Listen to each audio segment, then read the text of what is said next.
Hey guys, my name is Stacy and today we are going to learn all about thyroid.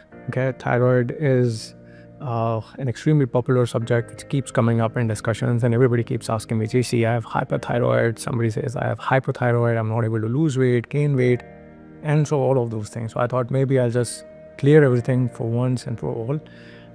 Let's try and understand everything about thyroid.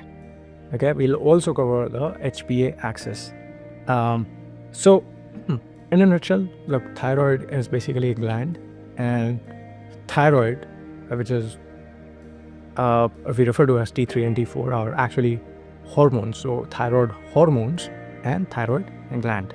But before we even get into the details of those, we have to understand the origin of thyroid. So let's try and understand the HPA axis. Okay, so let me draw a structure of a brain. Really bad at drawing, but I hope you guys will be able to forgive me for this. Again, so I'm just drawing. Okay, so inside the brain, you have this almond-shaped gland. It's referred to as hypothalamus. And this is important because hypothalamus is the master gland, or most of the hormones that are secreted in your body are actually regulated via hypothalamus. And then you have these ball-shaped glands, which are also referred to as pituitary gland. And then as you come down, assuming that this is someone's brain and nose and mouth, and then, okay, this person looks weird, they'll have a neck.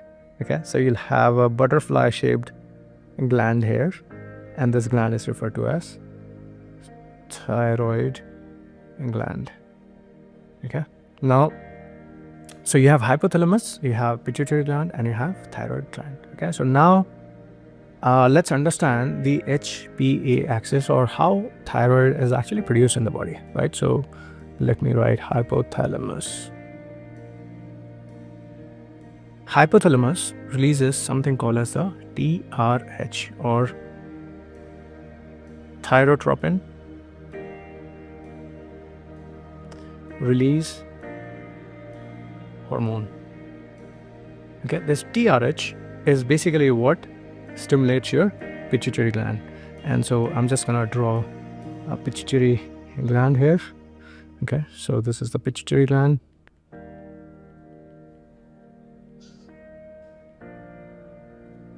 And then this TRH stimulates the pituitary gland, and then this pituitary gland releases something what we refer to as TSH, which I'm pretty sure a lot of you would know. This is the thyroid stimulating hormone. So TSH is actually what stimulates the thyroid gland, and thyroid gland, as you know, is like a butterfly shaped gland.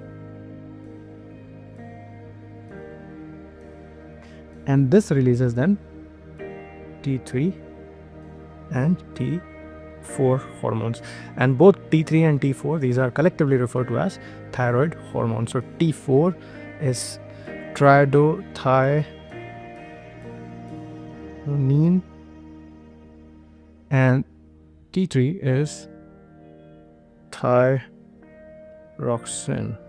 Okay, so you've got, just have a look at the diagram once again. You've got hypothalamus, which releases TRH. TRH is what stimulates pituitary gland, which releases TSH. It stimulates thyroid gland, which releases T3 and T4. The thyroid gland produces most of the hormone, which is T4, and T3 is very less in quantity. So roughly 80 to 90% of the thyroid hormone that's produced by the gland is actually T4, and this is the inactive form, like how you have inactive and you have free testosterone, right? So this is, and then you have the active form of thyroid, which is T3. And what happens is this T3, the concentration, now these hormones are basically floating around in your bloodstream. Okay, so now when the concentration of these hormones, let's say, exceed a certain physiological range, they will get used up and they'll become inert or reverse T3 in this case. T4, I mean, it's inactive. It converts into T3 whenever needed. This is roughly produced, up to 10% is produced by the thyroid gland, but the rest of the T3 is actually converted from inactive form of T4 and it converts into active T3.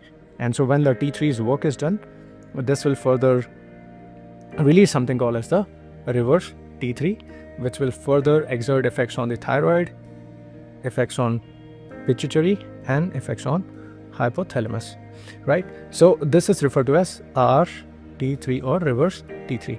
So this backward loop will then trigger hypothalamus, it will then stimulate pituitary, and then accordingly the concentration of TSH and then subsequently T3 will be maintained, right? So your body maintains a very tight range of all of these hormones by simply using this negative feedback loop. Now, what we need to understand here is that how do some people have hypothyroidism and how do some people have hyperthyroidism, right? So it's very easy to understand once you look at this HP axis.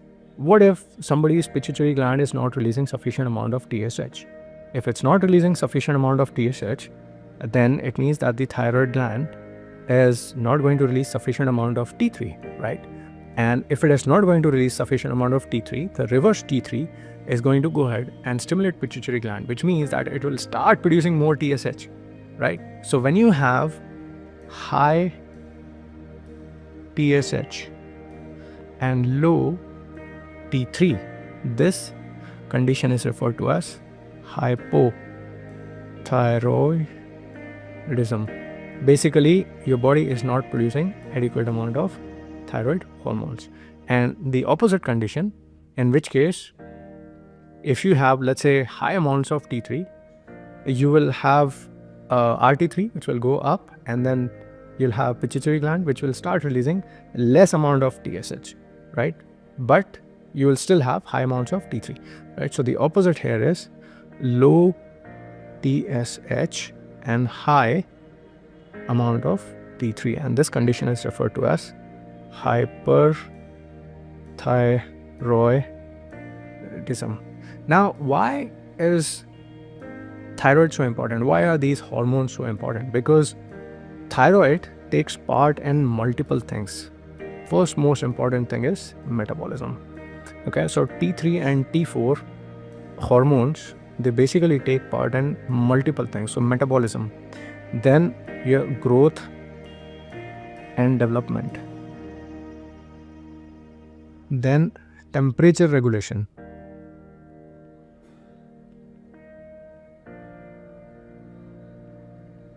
then they also affect your brain development.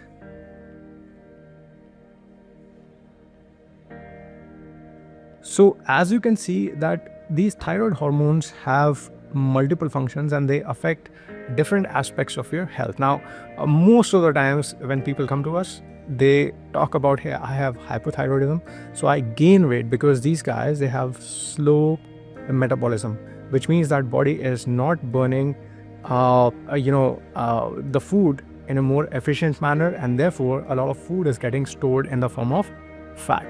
So like how I explained here, that you can have hypothyroidism, you can have hyperthyroidism. Now, if we were to understand what are some of the things that can lead to hypo or hyperthyroidism, you can see that this HP axis has multiple points of failure. So first thing could be hypothalamus itself, where the hypothalamus itself says, hey, maybe this person does not need adequate amount of thyroid hormones, and so I'm going to release less amount of TRH, right? So let's say somebody gets distress signals, okay, some sort of chronic stress. If you have stress, it will affect your hypothalamus, and hypothalamus will focus more on your survival rather than your growth or development or your metabolism, right? It would be in its best interest to slow down your metabolism, and that's why a lot of people, when they go on hypocaloric diets, when they consume very less amount of calories, they are the ones who end up with thyroid disorders. Okay, so whenever you're in distress, it can affect your hypothalamus. Now, hypothalamus can be affected in a temporary manner, or it can have a more permanent problem, but I hope you guys are able to understand that there are multiple points of failure, wherein the first point itself could be hypothalamic changes, right? So the distress signals to the hypothalamus, and hypothalamus would release less amount of TRH. It would stimulate pituitary gland less, and so you'll have less TSH, therefore you'll have less T3, less T4. The second condition could be where the pituitary gland is not able to produce sufficient amount of TSH, which we just covered, and that could be as a result of high amounts of T3 or less amount of T3, right? In which case it would be hypo or hyperthyroidism. The third part could be that there could be something which can affect the thyroid gland itself.